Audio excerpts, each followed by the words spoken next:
Hi, how are you, children? This lesson is specially I am at today. This lesson is the Mughal Empire. I'm teaching this lesson especially for the tug gamers.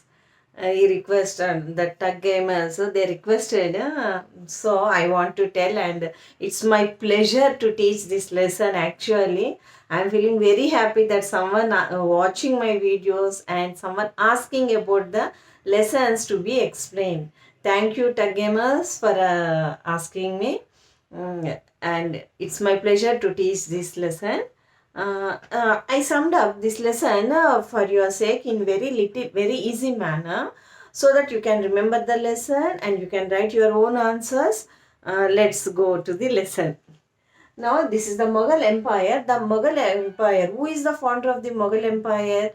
Babur was the founder of the Mughal Empire. So, Babur was the founder and the first king of the Mughal Empire. Babur 1556 to 1530 CE. So, what is the CE? Do you have any doubt regarding that? That CE means common era. The CE means just common era. Okay, next, after Babur, his son Humayun came to the throne. After Humayun, his son Akbar came to the throne. And after Akbar, Jahangir, and Jahangir's sons Shah Jahan, and Shah Jahan's son Aurangzeb. And of these are the uh, kings, greatest kings. But some of the kings are there, they are very not strong, not very great, they are weak kings.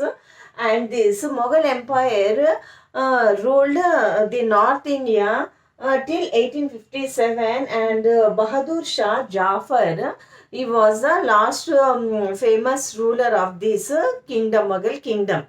Now, let us learn about each and every one in detail. Babur, the founder of the Mughal Empire. During this period, during the 16th century, that is 1560 and 1526 the time, India was a good prey for the foreigners. It invited, and so many, who is ruling the country during that time means Ibrahim Lodi, and his own personal officers. They did not like the rule of the Ibrahim Lodi, and they invited the Babur to invade to invade the Ibrahim Lodi. So, through the Battle of Panipat, the first Battle of Panipat took place in 1526. So, through this first Battle of Panipat, Babur established the Mughal Empire in India, defeating Ibrahim Lodi. With the help of the Afghans. Ibrahim Lodi was an Afghan ruler. So, with the help of the Afghan rulers, his own personal officers, he invaded and he established the Mughal Empire. And seeing the Babur is a very good, strong ruler, and Babur was a brave soldier also. He is an experienced general, a skilled horse rider, a sure shooter, and a skilled swordsman. All the good qualities are there in the Babur. Though he was attracted with the wealth of the India, and he established his kingdom in India, but he generously spent the money to buy the support of the Afghan officers who are rebel against him. So when after so is money, the wealth was given to the Afghan officials. And I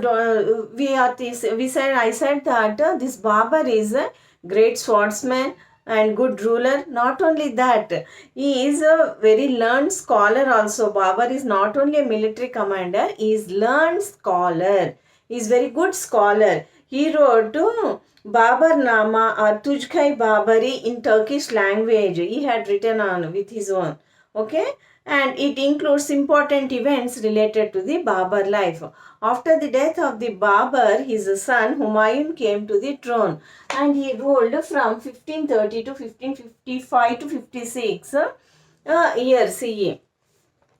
Year. When Humayun came to the throne, what happened? His treasure was empty. As I said, generously Babur spent the money to keep all the rebels calm. So the treasure was empty. He faced innumerable difficulties. Humayun faced innumerable difficulties. Humayun had inherited an empty treasure. Not only empty treasure, Humayun is the elder son, so he has to face enmity with his brothers and with his own relatives also. And Afghans and Rajaputs are ready to attack the Humayun. And he multiplied his problems with his own foils. He was addicted to opium. And he had lack of the military ability also. Humayun, so what happened? Humayun was defeated by the Afghans, Sher Shah Suri.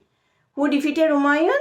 Sher Shah Suri defeated Humayun at Chausa and Kannauj and was forced to leave India, and he taken refuge in Iran in 1540. But again after 15 years, Humayun defeated Sikandar Suri.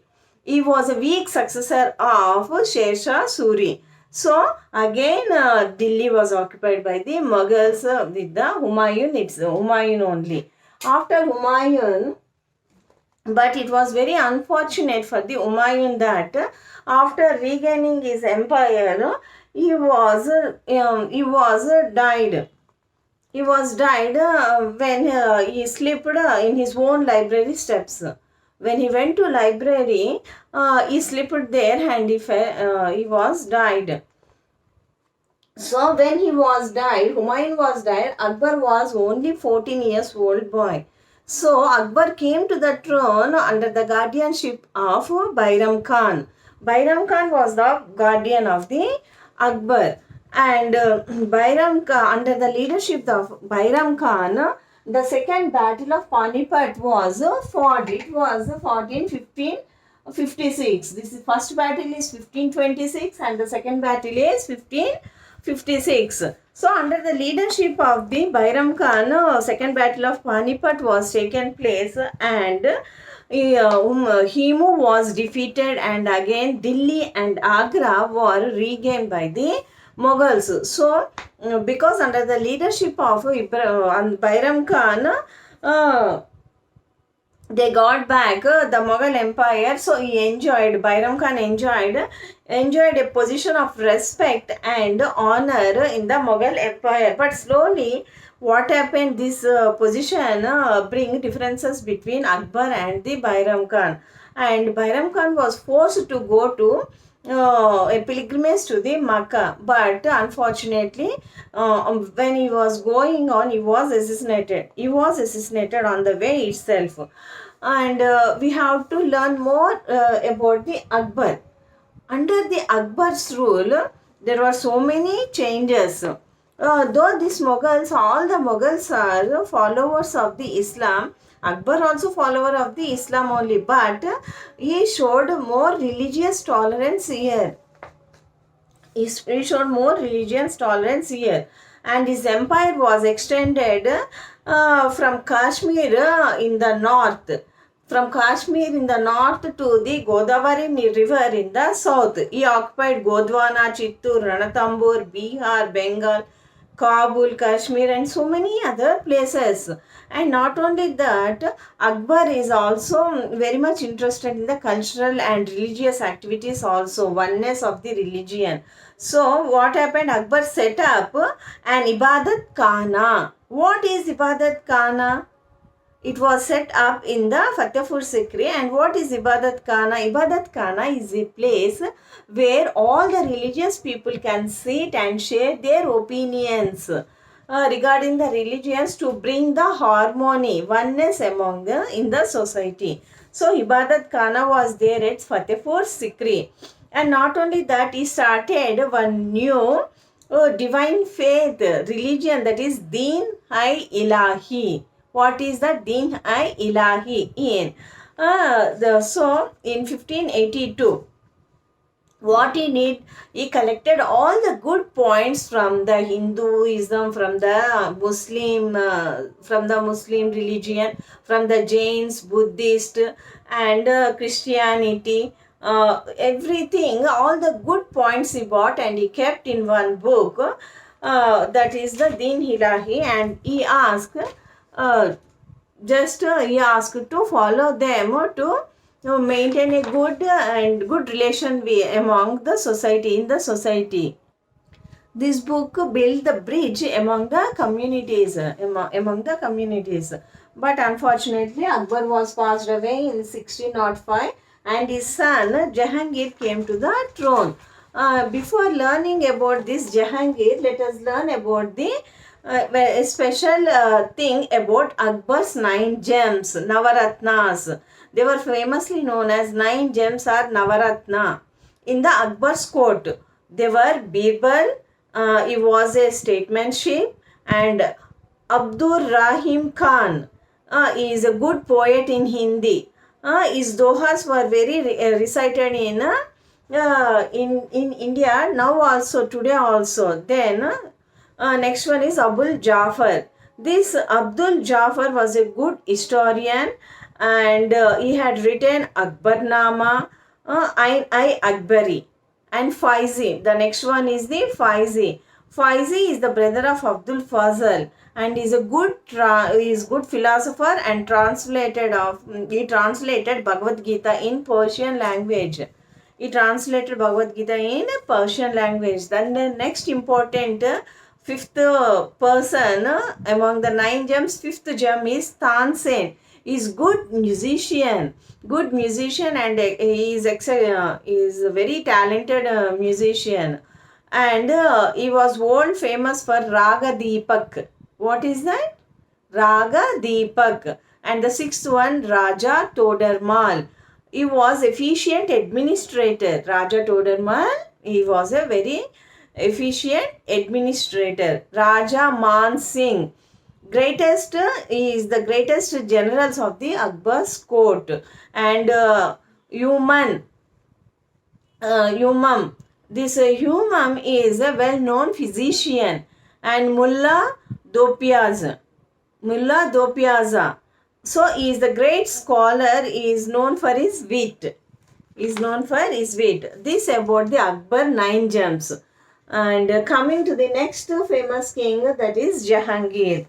So Jahangir came to the throne in 1605, and for 22 years he ruled up to 1627 he ruled.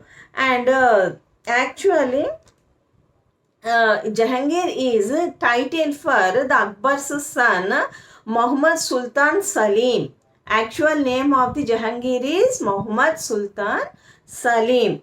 So Jahangir is the title. What is meant by Jahangir? Holder of the world. Holder of the world.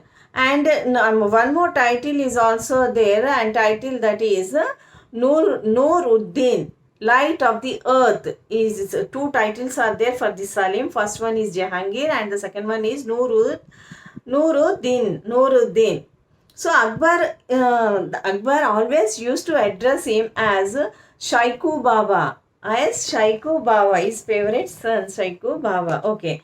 In 1660, Jahangir's son Prince Kausar escaped from Agra, and Jahangir followed and defeated him at the Battle of Bairao. Because there are no particular rules, Jahangir's son fought and he wanted to come to the throne, but Jahangir defeated him. He followed to Agra and he defeated him. The court culture under his rule flourished very much. He founded so many gardens, and he married Noor Jahan. Noor Jahan means the light of the world. He is very much interested in paintings. And Mughal reached its zenith painting during his rule only. After this, Shah Jahan came to the throne. And who is the Shah Jahan? Shah Jahan is the Khurram, the third son of the Jahangir, and he took the title of Shah Jahan. Took the title. And why this Jahangir died? He died due to the overdrinking. Due to overdrinking, Jahangir tried, and his son Khurram, that is Shah Jahan, came to the throne. When he came to the throne in 1628 and up to 1658, he ruled. Shah Jahan faced so many repulsion. This Shah Jahan's mother is from Hindu society and queen of Uday Singh. That Shah Jahan's mother is the daughter of Uday Singh's Jodhpur ruler. Uday Singh, King Uday Singh's daughter, Jodhpur ruler. So Shah Jahan has to face so many repulsion from Jujhar Singh, a Bandel chief of Jahan Lodi, and Afghan chief. And Shah Jahan, what happened? With his, some of the policies, Deccan policies, he tried to suppress. He forced the rulers of Bijapur and Golconda, Ahmedabad, Daulatabad to accept his administration, his supremacy. So in 1636, Shah Jahan retired Agra and appointed Aurangzeb as the governor of the Deccan. And during the Shah Jahan's rule, as you know, it is the greatest prosperity during his period, during his reign. He was an Orthodox Muslim. Shah Jahan was an Orthodox Muslim, but he showed religious tolerance towards the Hindus also. And the famous Peacock Throne, Taj Mahal, and the works Red Fort, Agra Fort, and Jama Masjid in Delhi, and numerous works of art and architecture, they were constructed during this Shah Jahan's period only. That's why he is known as the Engineer King. What he is known as the Engineer King, famous Peacock Throne, everything was there. Not only constructions, he is the lover of poems, culture also. So poetry, music, culture, dance, astronomy, mathematics, medicine, everything flourished during his reign. And what happened, unfortunately, in September 1657, Shah Jahan fell ill. So his son was waiting for this situation only, and he imprisoned Shah Jahan and he occupied the throne. So in 1658, Aurangzeb came to the throne. That is 1658, and he ruled up to 1707. Aurangzeb is also a very good ruler, but he is very orthodox. A Muslim. He used to impose taxes for being Hindus. Jizya tax he used to impose for being Hindus. He is forced to convert all the Hindus and other religious people into Muslims. He forced his religious intolerance led the Mughal Empire to step down from his time onwards. So, and he also got a title, that is Alamgir. He got the title Alamgir. He abolished inland duties, Randari, and Octai and Pandari. So, he always used to give, he discontinued the practice, just a minute. All the Mughals used to practice, they used to give the inscribing the kalimas on the coins, but he stopped that. And Aurangzeb stopped the celebration of New Year Day also, that is Nowruz we can say. But he has to face so many difficulties. Rajputs revolted against him. They are very harmful to the Aurangzeb. Marathas also, under the leadership of Shivaji, they tried to wage wars against him. So ceaseless wars in different parts was taken place during the Aurangzeb period. What Aurangzeb did, he planned and he invited Shivaji for just a minute, ma. He invited Shivaji Sorry, guys.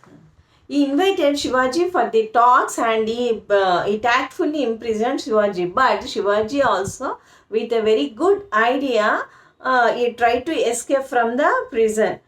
In this way, the Marathas also proved to be a good, talented people who were and Sikhs never allowed Aurangzeb to rest in peace. In this way, Aurangzeb full lifetime he faced so many problems and he fought. Not only that, this Aurangzeb he killed Guru Tej Bahadur, who is the son of Guru Govind Singh. So he fought, and the Mughals till Aurangzeb's death in 1707, six fought against the Mughals only. And the Mughal rule continued till 1857, the mutiny time. During the mutiny time also it was there. Civil War, this mutiny, 1857, first war of independence we can call it. So it was there. But the weak rulers, after Aurangzeb, the weak rulers, the Mughal ruler lost its glory. And coming to the next important points, what we have to learn is administration, society and economy, religion, literature, art and architecture. As we know about the religion, society, everything, now let us learn about it. The first one is the administration. So the kingdom was divided into subas, provinces, subas. They were under the subedars and munsabdars used to collect the revenue.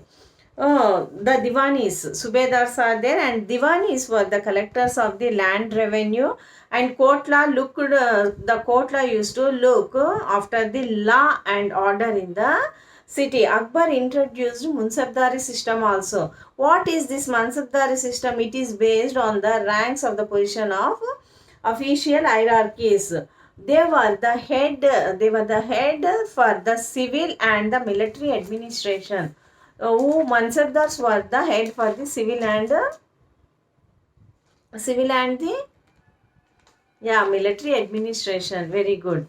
So this is about the ruling administrative system. Subas are governed by subedars, and divans collect the revenue, and kotlas, Kotwal,